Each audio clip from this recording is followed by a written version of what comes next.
Good afternoon everyone. আজকে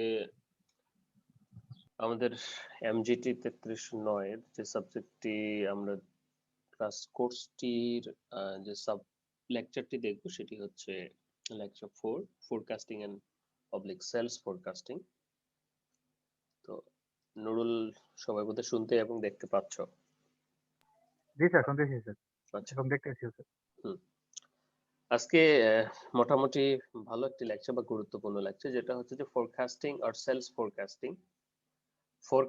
forecasting.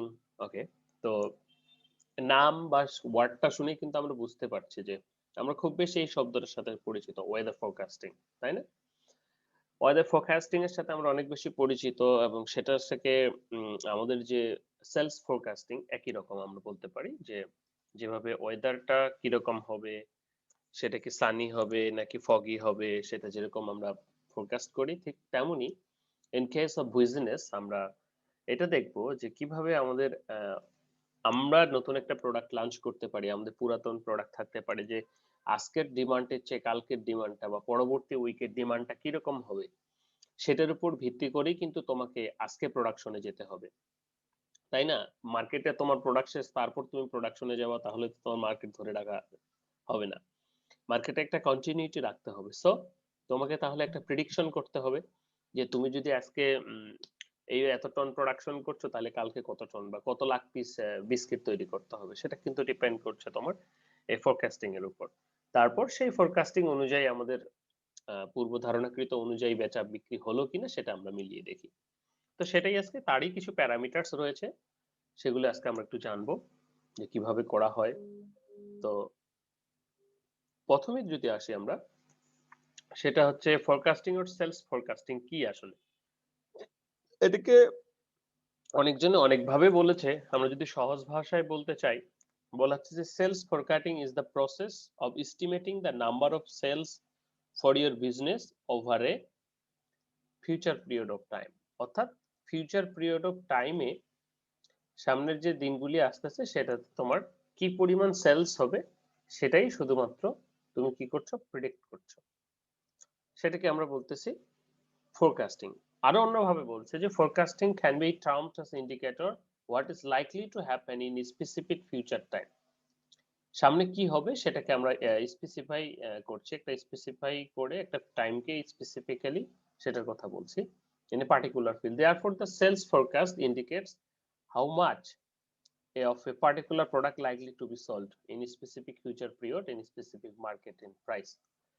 Specific মার্কেটে কত প্রাইসে তোমার কতগুলো প্রোডাক্ট বিক্রি হবে, সেটাই কিন্তু ফোরকাস্টিং করা হচ্ছে। যে যারা পরিচালনা করে, মিল্ক প্রসেসিং করে, তারা মনে করো যে প্রথমে দুধ কিনবে, তারপর সেটাকে প্রসেসিং করে দেন কিন্তু তারা স্টোরেজ করবে, তারপর কিন্তু সেটা মার্কেটে আসবে। তাহলে তার পরের সপ্তাহের প্রসেসিংটা এই সপ্তাহে করতে হবে অত্যন্ত আগে। তাহলে এই ফিউচার যে প্রেডিকশনটা, সেটাকে আমরা ফোরকাস্টিং বলছি। এবং কি পরিমাণ বিক্রি হবে আমার প্রোডাক্টটা মার্কেটে, সেটাকে সেলস ফোরকাস্টিং বলছি। বলা হচ্ছে একটু আমেরিকান মার্কেটিং অ্যাসোসিয়েশন বলছে an estimation of sales in dollars or physical units, estimation of sales in dollars or physical units। দেখো, টাকার মাধ্যমে হতে পারে বা ফিজিক্যাল ইউনিটে হতে পারে যে কতগুলো বিক্রি হয়েছে, 10টা 12টা 14টা। বাট যখন সেবার কথা বলবো, সেবাও কিন্তু একটা প্রোডাক্ট, সেই ক্ষেত্রে কিন্তু এই এস্টিমেশনটা আমাদেরকে টাকায় করতে হবে, কারণ কতগুলো সেবা দিলাম সেটা তো আর বোঝার উপায় নেই, কত টাকার সেবা। সেই ক্ষেত্রে dollars or physical unit specified future period of time under a proposed marketing plan or program under an assumed set of economic and other forces outside the unit of the forecast is made। তাহলে আমরা বুঝতে পারতেছি যে আমাদের sales ফোরকাস্টিংটা হচ্ছে যে কি পরিমাণ সামনে মার্কেটে বিক্রি হবে বা কাটবে, বা কি পরিমাণ সেবা প্রদান করতে পারবো। যেমন যখন করোনা আসলো, তখন অনলাইন সেবার পরিমাণ বেড়ে গেল, সবাই অনলাইন সেবা গ্রহণ করা শুরু করলো। তো এটা আস্তে আস্তে কিরকম হচ্ছে, বাড়ছে।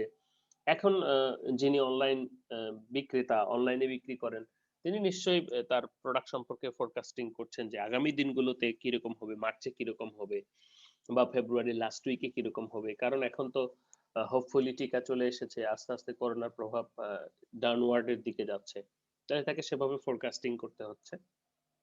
ওকে, তাহলে সেলস ফোরকাস্টিং সম্পর্কে হোপফুলি আমরা ক্লিয়ার।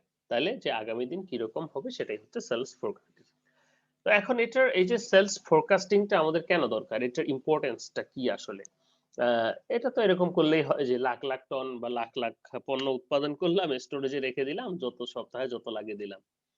এখন দেখেন সবসময় আসলে আমাদের তো এত মূলধন নাও থাকতে পারে, র মেটেরিয়ালস এত নাও থাকতে পারে। সো এবং এতগুলো তুমি উৎপাদন করে রেখে দিলা, সেটা বিক্রি হলো না, সেটাও কিন্তু তোমার জন্য losses. Okay, so importance of sales ফোরকাস্টিংটা কিন্তু আমাদের আছে কিছু। অবশ্যই সেলস ফোরকাস্টিংটা আমাদের দরকার, না হলে কিন্তু আমরা আজকে প্রোডাকশন করতে পারবো না।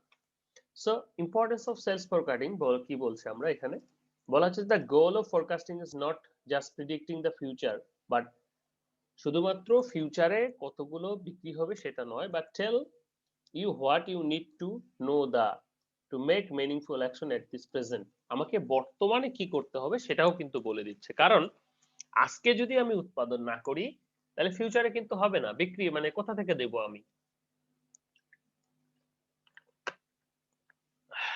এটা বলেছেন পল সাফো নামে একজন বিজ্ঞানী, তিনি এই সংজ্ঞাটা দিয়েছেন। ওকে, নাও বলা হচ্ছে কি প্রয়োজন তাহলে, to help determine the production volume considering the ability of facilities like equipment, capital, manpower, space, etc. ধরো তোমার একটা ক্ষুদ্র ব্যবসা আছে, কিন্তু হঠাৎ করে তোমার প্রোডাক্টের চাহিদা বেড়ে গেছে।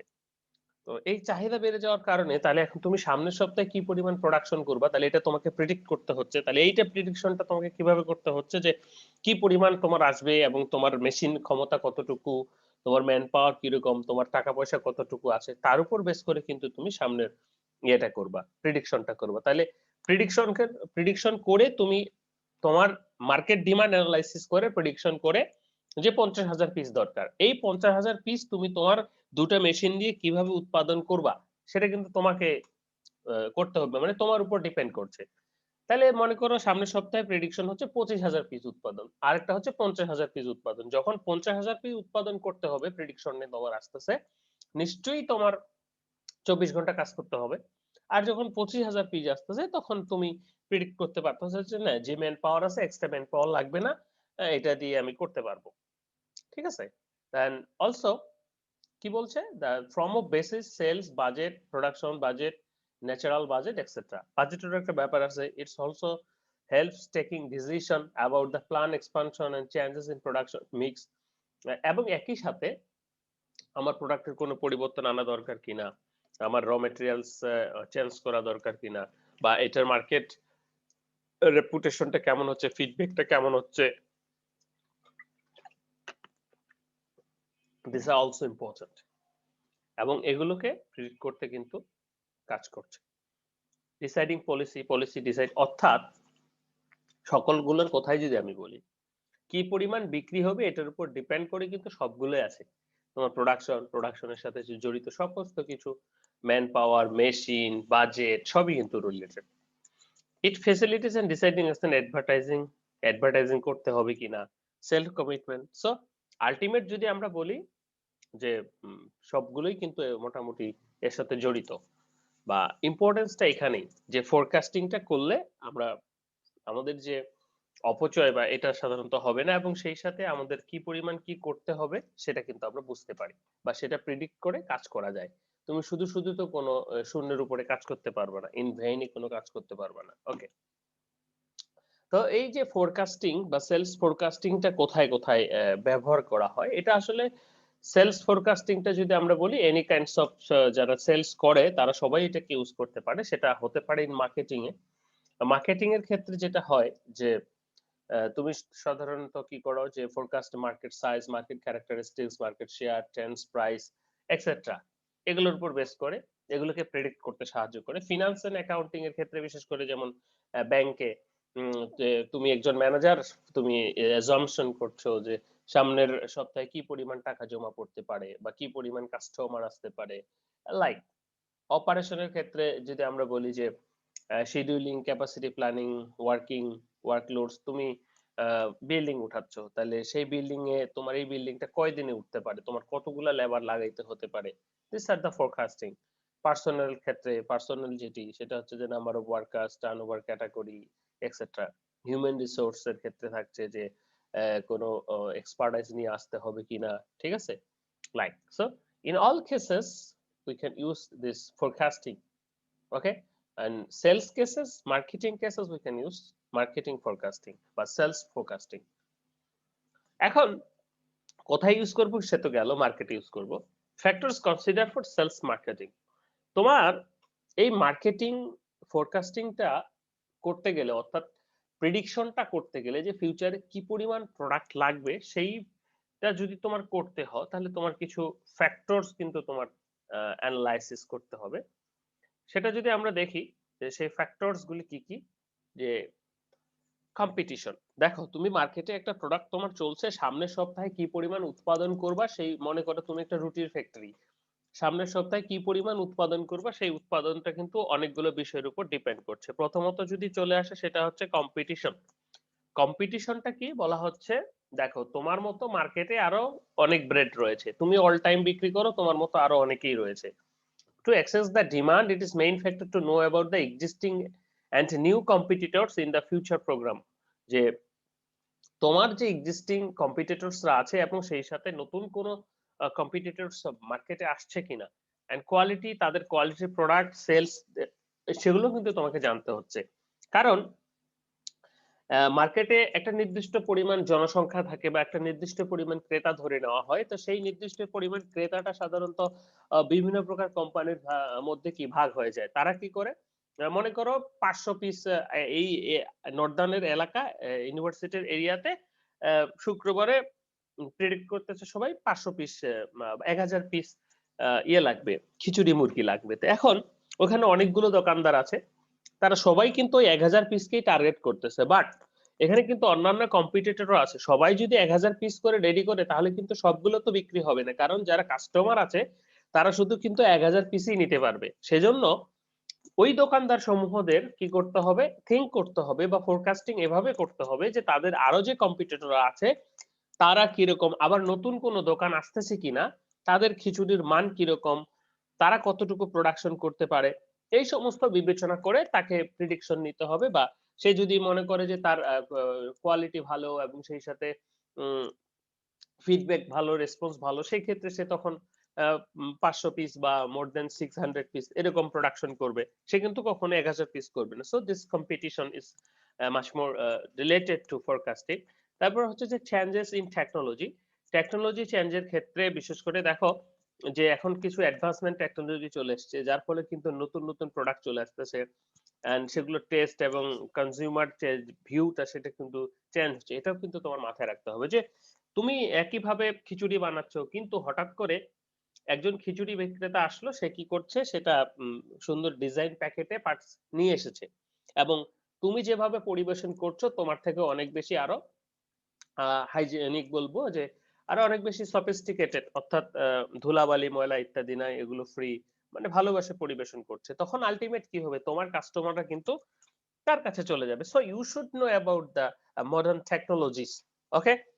অ্যান্ড গভর্নমেন্ট অ্যাকশন, বিশেষ করে তখন অবশ্যই এখানে খেয়াল রাখতে হবে যে গভর্নমেন্ট কোনো প্রকার কোনো অ্যাকশন নিচ্ছে কিনা, কোনো কিছু জারি করছে কিনা, এগুলোর উপরেও কিন্তু, যদি মানুষ ঘর থেকে বেরোতেই না পারে, মনে করো কালকে নর্দার্ন ইউনিভার্সিটি ছুটি আছে তুমি জানো না, তাহলে নর্দার্ন ইউনিভার্সিটি ছুটি আছে তুমি জানো না, সেই নর্দার্নের স্টুডেন্টদের উপর বেস করে তুমি যে খিচুড়ি বিক্রি করবা, সেই প্রসেসের ক্ষেত্রে তুমি যদি নাই জানো, তাহলে তো তোমার খিচুড়ি কেউ খাবে না, তাই না? So this government action you should also concern থাকতে হবে তোমাকে, যেগুলো বিষয়ের উপর আমরা প্রিডিক্ট করে বা কনসিডার করে আমরা প্রিডিকশনে যেতে পারি। And factors related to concern itself, এবং প্রোডাক্টের নিজস্ব ব্যক্তিগত কিছু ফিনোমেনা থাকে, সেটার উপরও কিন্তু তাকে করতে হয়। যেমন বলা হচ্ছে this factors are related to the change in the capacity in of the plant, changes in price due to the product mix. মনে করো খিচুড়ি মুরগির দাম বেড়ে গেছে হঠাৎ করে, টমেটোর দাম বেড়ে গেছে, বা খিচুড়ির সাথে আলু যে দেয় আলুর দাম বেড়ে গেছে। সো এই ক্ষেত্রে তোমার আবার প্রোডাকশনটা কি, তো দাম বেড়ে গেলে আমরা অর্থনীতির ভাষা থেকে জানি চাহিদা কমে যায়, তো খিচুড়ির দাম যদি তুমি আবার বাড়াই দাও, so this are the factors সবগুলো ফ্যাক্টর বিবেচনা করেই কিন্তু তোমাকে কতগুলো খিচুড়ি বানাবা তুমি সেটা ডিপেন্ড করছে। সো তোমাকে সেটা কিন্তু এনালাইসিস করতে হবে। Okay? So this are the factors যেগুলো মাথায় রেখে কনসিডার করে সাধারণত আমাদেরকে মার্কেটিং ফোরকাস্টিংটা করতে হয়। সেলস ফোরকাস্টিংটা করতে হয় যে সামনের সপ্তাহে কি পরিমাণ বিক্রি হবে। Okay? So types of sales forecasting আমরা দুই ভাবে করতে পারি। Forecasting for established product and forecasting a new product. একটা হচ্ছে একজন খিচুড়ি বিক্রেতা সে খিচুড়ি বিক্রি করেই। আরেকজন হচ্ছে নিউ প্রোডাক্ট সে নতুন খিচুড়ি বিক্রি করবে সেই ক্ষেত্রে। তাহলে নতুন খিচুড়ি বিক্রেতার কি করতে হবে? বলা হচ্ছে ডিরেক্ট সার্ভে মেথড।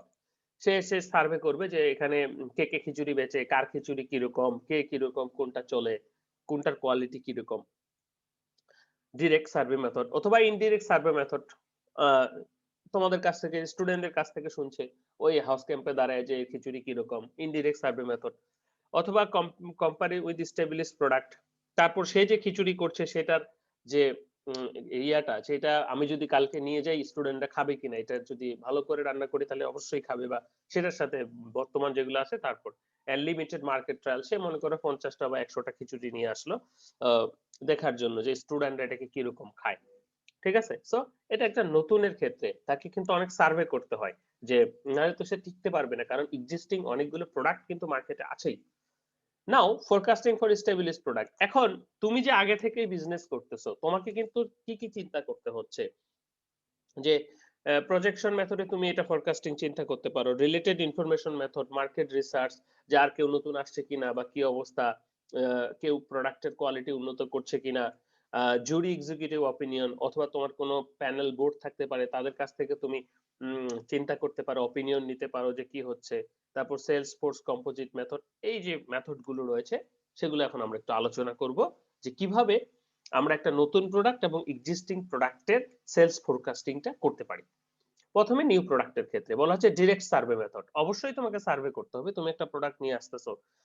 বলা হচ্ছে in this method the prospective customers are approached and are asked that the intent to buy. Generally sampling technique is adopted in survey process. It is impossible to approach, অর্থাৎ তোমাকে survey করতে হচ্ছে যে কিভাবে কিরকম দাম, কিরকম কিরকম খায়, কিরকম চালের বানায় ইত্যাদি ইত্যাদি। তো সকল প্রোডাক্টের ক্ষেত্রেই ইনডিরেক্ট মেথডের ভিতরে যেটা যেটা বললাম যে বলা হচ্ছে in this method the attitude of a behavior customer is predict through a salesman, intermediate selling agent, wholesaler, retailer এদের মাধ্যমে তোমাকে জানতে হবে, বা এটা সরাসরি ডিরেক্টলি কাস্টমারের কাছ থেকে নয়।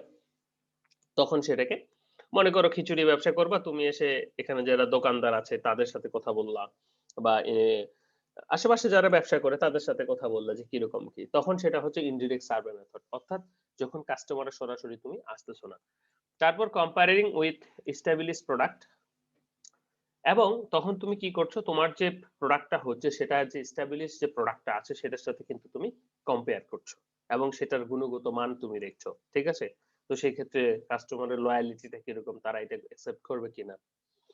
ওকে।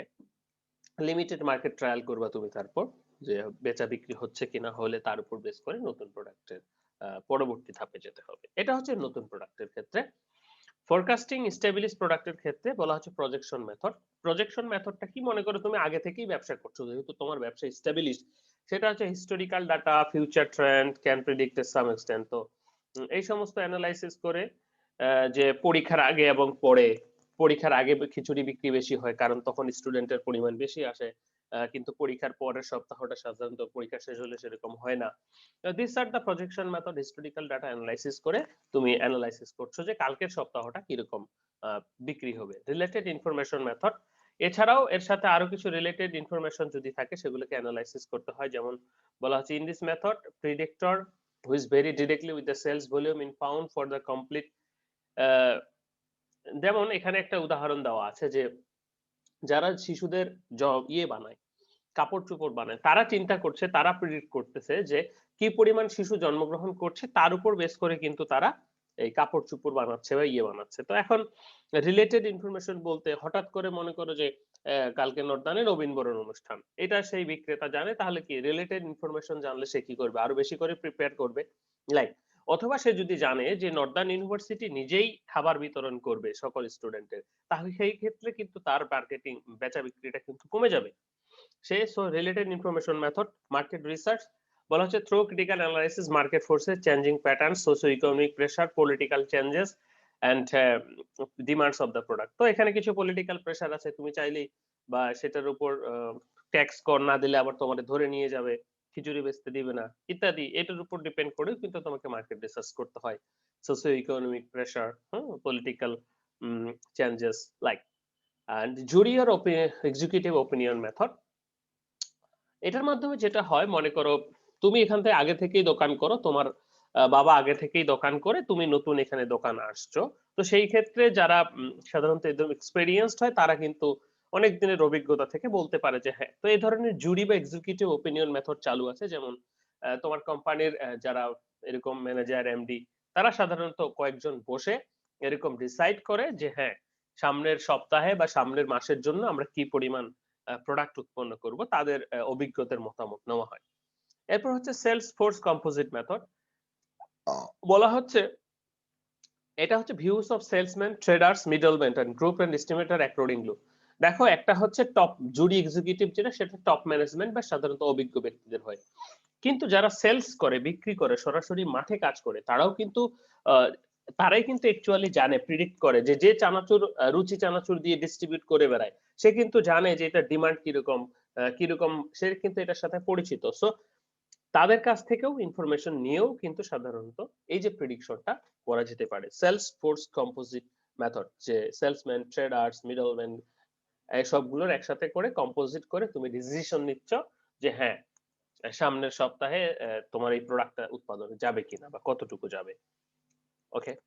অলসো এটা কিন্তু আরো দুটি ভাগে ডিফারেন্ট করছে, সেটা হচ্ছে short term forecasting, long term forecasting. Short term ফোরকাস্টিংটা কি? শর্ট টার্ম ফোরকাস্টিংটা হচ্ছে মনে করো যে একদিনের জন্য খিচুড়ি রাখতেছো, এটা হচ্ছে শর্ট টার্ম ফোরকাস্টিং। বাট তুমি যখন একটা প্রোডাক্টের অনেক দিন ধরে, তখন কিন্তু সেটা লং টার্ম ফোরকাস্টিং। যেমন ৫ বছর, ১০ বছর, ২০ বছর ইত্যাদি। যখন তুমি একটা দোকান তৈরি করবা বা দোকান এই ধরনের প্রোডাক্ট উৎপন্ন করবা, তখন কিন্তু সেটা তোমার লং টার্ম ফোরকাস্টিং এ যেতে হবে। যেমন যারা বাইকের ব্যবসা করে বাংলাদেশে বা নতুন যারা কোম্পানি আসতেছে, তারা কিন্তু ১ বছর বা ১-২ দিনের জন্য আসে নাই, শর্ট টার্মের জন্য ৬ মাসের জন্য আসে নাই, বাট তারা কিন্তু অনেক ইয়ের জন্য এসেছে।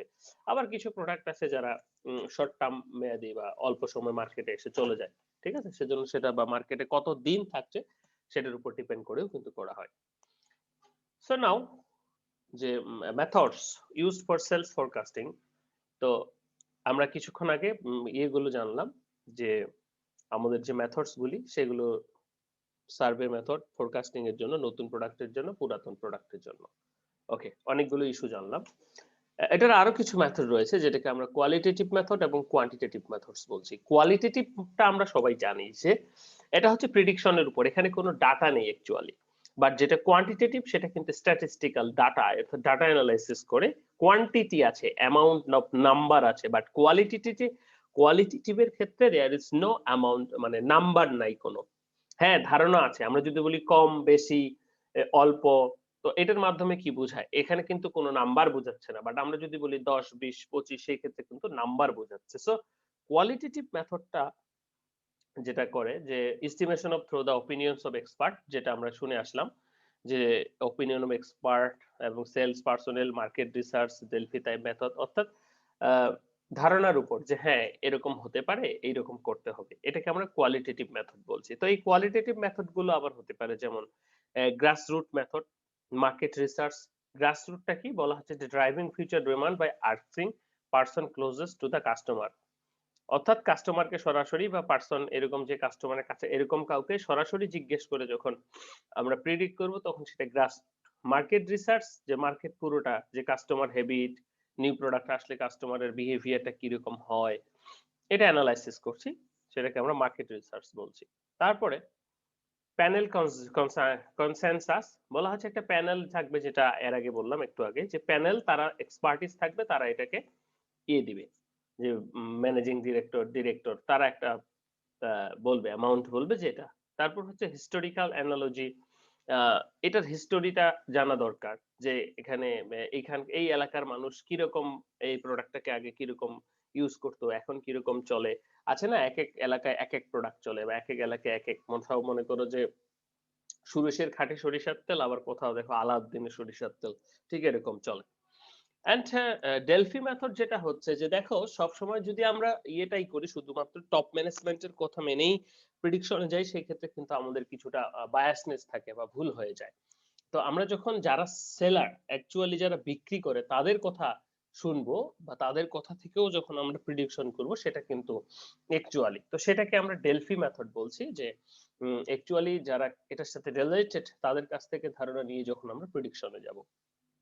ওকে, এগুলো গেল সবই কোয়ালিটেটিভ, অর্থাৎ অ্যাজাম্পশন, হাইপোথিসিস, এগুলোর উপর।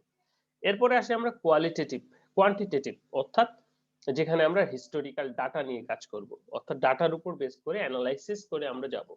তো এটা সাধারণত টাইম সিরিজ হতে পারে, the models that predict future demands based on the history of trends, যে গত 2019-এ কিরকম বিক্রি হয়েছে, কোন মাসে কতটুকু বিক্রি হয়েছে, কম্বল বিক্রি সাধারণত শীতকাল আসলে বেশি হবে, গরমকাল আসলে কমে যাবে, ছাতা বিক্রি সাধারণত বর্ষাকালে বেশি হবে। লাইক ক্যাজুয়াল রিলেশনশিপ বলা হচ্ছে যে models that statistical techniques establish a relationship various items and demand. Casual relationship, যে আইটেম এবং ডিমান্ডের মধ্যে সম্পর্ক সৃষ্টি করবে। সেটা বললাম যে আহ, যদি মানুষের হাতে টাকা বেশি হয় তাহলে কি তারা বেশি প্রোডাক্ট কিনবে, আর যদি মানুষের যখন অভাব হবে তখন তারা প্রোডাক্ট কিনবে না। যেমন করোনাকালীন সময়ে আমরা তো ঘর থেকেই বেরোতাম না, তো সেই ক্ষেত্রে কোনো একটা বিলাসিতা বা বিলাসী পণ্যের যদি কোনো কোম্পানি বাজারে নিয়ে আসে, সেটা আসলেই বিলাসিতা, টাইম সিরিজ অনুসারে, তখন কিন্তু আমাদের দরকার কি, মাস্ক। ওকে, পিপি, মাস্ক বা প্রোটেক্টিভ ইকুইপমেন্টস। সিমুলেশন যেটা বলছে যে model that can incorporate some randoms and non linear effects, simulation করে কিন্তু আমরা আহ, এটাকে বের করতে পারি, ডাটা সিমুলেশন করে। ওকে, নাও আমাদের এই টাইম সিরিজ মেথডটাকে আমরা একটু এলাবোরেটলি পড়বো। বলা আছে টাইম সিরিজ মেথডটা মোটামুটি ইউজ করা হয় এবং প্রিডিক্ট করার জন্য। এটা সাধারণত যেহেতু ডাটার উপর কাজ, hourly, daily, weekly, monthly, quarterly, annually, কিভাবে প্রিডিক্ট করছি আমরা সেটা। সো এটা তিনটা ভাগে ভাগ করছি আমরা: simple moving average, weighted moving average and least square method for linear regression. তো খুবই সহজ, আমরা ইকুয়েশন দেখে ভয় পাবো না, একটু দেখবো। সিম্পল মুভিং অ্যাভারেজ মানে হচ্ছে যে জাস্ট সিম্পলি গড় করব আমরা। বলেছে টাইম সিরিজ ফোরকাস্টিং মডেলার try to predict the future and based on past data, the average observation কি এফটি সমান সমান 81, 82, 83, 80 এন পর্যন্ত বাই এন, অর্থাৎ গড়। সহজভাবে যদি আমরা বলি যে গড়, আমি একটা টেবিল দেখাচ্ছি পরের দিকে, খুবই সহজভাবে বুঝতে পারবা। আচ্ছা, এখানে দেখেন, এখানে একটা চার্ট দেওয়া আছে, সবাই একটু লক্ষ্য করেন। বলা হচ্ছে উইক 3 এবং উইক 6 মুভিং এভারেজের উপর ফরকাস্ট আমরা করব। এটা উইক 1, উইক 2, উইক 3। ওকে, মনে করেন নিচের গুলো নাই। তো আমার উইক 1 এ 650টা খিচুড়ি বিক্রি হয়েছে, উইক 2 তে 678টা এবং উইক 3 তে 720টা খিচুড়ি বিক্রি হয়েছে। এখন আমাকে প্রেডিক্ট করতে হচ্ছে উইক 4 এ কয়টা বিক্রি হবে। তাহলে যখন ক্যালকুলেশন অফ 3 উইকের উপর বেস করে আমরা করতেছি, তাহলে আমরা সহজভাবে আমাদের এই মেথডে, মুভিং এভারেজ মেথডে আমরা কিভাবে করব, এই তিনটাকে গড় করব, 650, 778, 720। তাহলে 650, 778, 720 ভাগ কত, 3, তাহলে কত, 682টা। গড় করে আমরা তাহলে আমরা প্রেডিক্ট করলাম চতুর্থ সপ্তাহে আমার প্রেডিকশন হচ্ছে কত, যে 682টার মতো লাগবে। 682টা আমি প্রেডিক্ট করেছি, কিন্তু আসলে আমার বিক্রি হয়েছে 785টা। যাই হোক, যদি প্রেডিকশনের থেকে বেশি বিক্রি হয় তাহলে তো ভালোই, আর যদি কম হয় তাহলে তো সমস্যা। জাস্ট আমরা কিন্তু একটা প্রেডিকশন করছি। ঠিক সেম ভাবে 6 উইক মুভিং মেথডে, 3 উইক মুভিং মেথডে 3টা উইকের পর তুমি প্রেডিক্ট করতে পারবা, আর 6 উইক মুভিং মেথডে 6টা উইকের পর তুমি প্রেডিক্ট করতে পারবা। তাহলে এ পর্যন্ত 6 উইকস এর ডাটা। তাহলে এই সবগুলো ডাটা যোগ করো, করে 6 দিয়ে ভাগ দাও। তাহলে সপ্তমতম উইকে, 7তম উইকে তোমার কতগুলো লাগছে তুমি সেটা পাচ্ছ। 854টা বিক্রি হয়েছে, 850টা। যাই হোক, এটা হচ্ছে আমাদের সিম্পল মুভিং এভারেজ ফোরকাস্টিং। খুবই সহজ, যে আগের মানগুলো গড় করে পরের সপ্তাহের জন্য আমরা একটা ধারণা নিব। ঠিক আছে, টাইম সিরিজ মেথডের এটা একটি অন্তর্ভুক্ত মেথড। এরপরে যদি স্যার আমরা এটা আরেকবার বলেন তো স্যার। এটা গড় করব, গড় অর্থাৎ আমার যে প্রাপ্ত ডাটাগুলি আছে 3টা উইকের যে ডাটাগুলি আছে সেগুলোকে গড় করে চতুর্থ উইকের ডিমান্ডটা খুঁজে বের করব। অথবা আরেকটা হচ্ছে 6 উইক মুভিং এভারেজ, সেটা হচ্ছে 6টা উইকের ডাটাগুলোকে গড় করে সপ্তম উইকের প্রেডিকশনটা বের করব। ওকে ওকে দা নাও নেক্সট বলা হচ্ছে যে ওয়েটেড মুভিং এভারেজ। এখানে একটু ঝামেলা আছে, মনে করেন যে এখানে ওয়েটেড গুলো দেওয়া আছে যে most recent observation might have the best predictive value for yet sampling moving and average, and older data points may be some importance as most recent and formula weighted। দেখো এখানে ওয়েটেডটা বলা হচ্ছে যে এটা একটা ফ্যাক্টর, যে 650টা বিক্রি হয়েছে তখন ওয়েটেড এর পরিমাণ কত ছিল ডিমান্ড, মানে কত তাড়াতাড়ি ধরে নাও যে এটা হচ্ছে যে 650টা বিক্রির T1 হচ্ছে পয়েন্ট, মনে করো তুমি ঝালমুড়ি বা ফুচকা বিক্রেতা 650 টাকা বিক্রি করেছো হাফ হাফ হাফ ঘন্টায়। আবার 678 টাকা বিক্রি করেছো পৌনে 3 মানে 5 ঘন্টা, 3 ঘন্টা, 2 ঘন্টা যদি ধরো 720 টাকা বিক্রি করছো 2 ঘন্টায়। তাহলে এখন তুমি পরবর্তী ঘন্টায় কত বিক্রি করবা বা এই ধরনের, বা পরবর্তীতে তুমি কতটুকু বিক্রি করবা। তো এখন দেখো এখানে একটা কথা আছে যে weight given to the time period T and occurrence, অর্থাৎ কত সময় ঘটছে সেটা।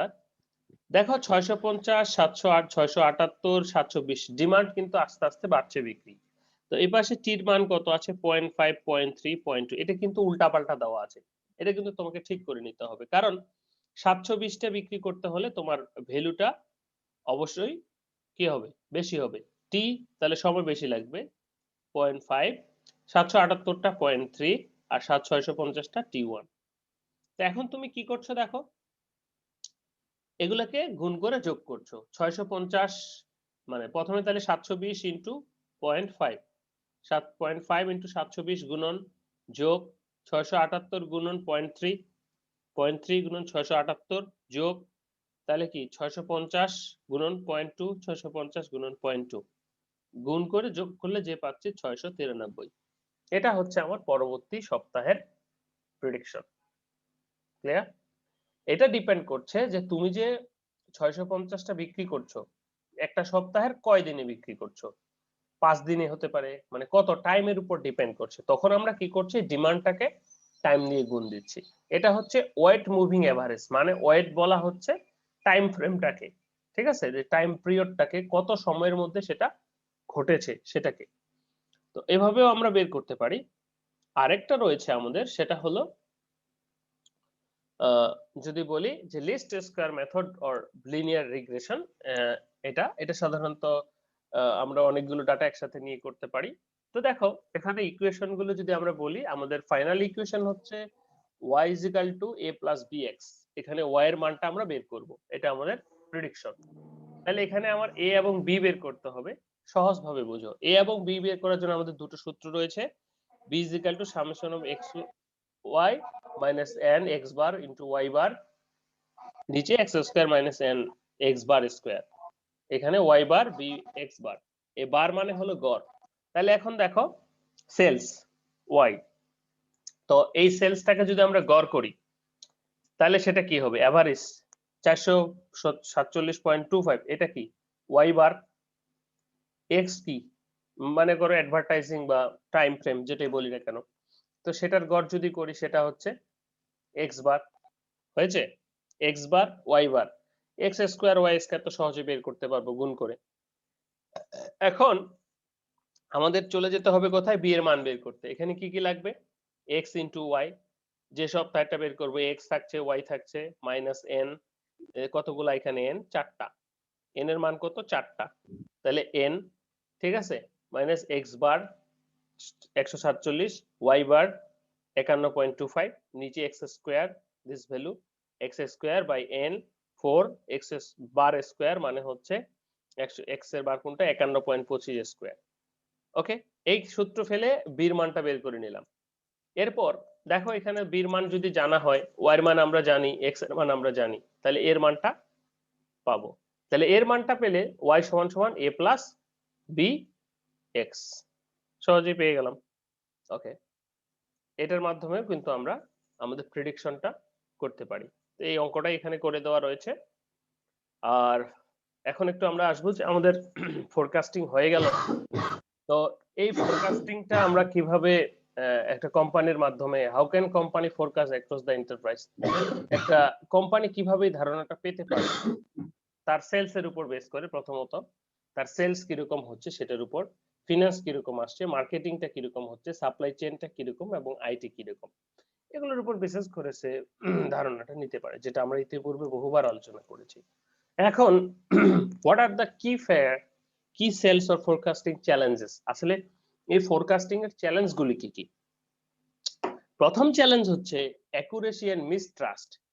তোমার যে ডাটা, তুমি বা তোমার যে প্রেডিকশন, এটা কতখানি অ্যাকিউরেট, এবং তুমি যাদের উপর ট্রাস্ট করতেছো সেই ট্রাস্টটা তোমার কিরকম, সেটা তো ভুলও হতে পারে। একজন খামাখা একটা বলে দিল আর তুমি সেটার উপর প্রেডিকশন করে উৎপাদন করে ফেললা, তাহলে তো ঝামেলা। তোমার যে স্প্রেডশিট অ্যাকুরেসি, তারা যারা কাজ করে তাদের, তুমি যাদের কাছ থেকে তথ্য নিচ্ছ, যাদের প্যানেল বোর্ড, সবকিছু সাবজেক্টিভিটি। বলা হচ্ছে যে অল ফোরকাস্ট যখন আমরা কি করছি, এই সাবজেক্টিভিটিতে আমাদের যখন আমরা ডাটাগুলো ইউজ করছি, ডিসিশন নিচ্ছি, বলা হচ্ছে যে দেখো, although producing a quality sales forecast does not rely on the small degree of forecaster making good decision about how use the data, in general company rely or more judgment and less credible productive analytical than should. তারা কি analytical মোর appropriate অ্যানালাইসিসে যাবে।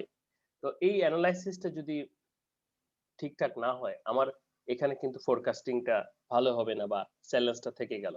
Usability and insufficiency. তো usability এবং inefficiency কিন্তু বড় একটা সমস্যা আমাদের ইয়ের জন্য, প্রোডাক্ট ফোরকাস্টিংটা ঠিকঠাক মিলে না যাওয়ার জন্য।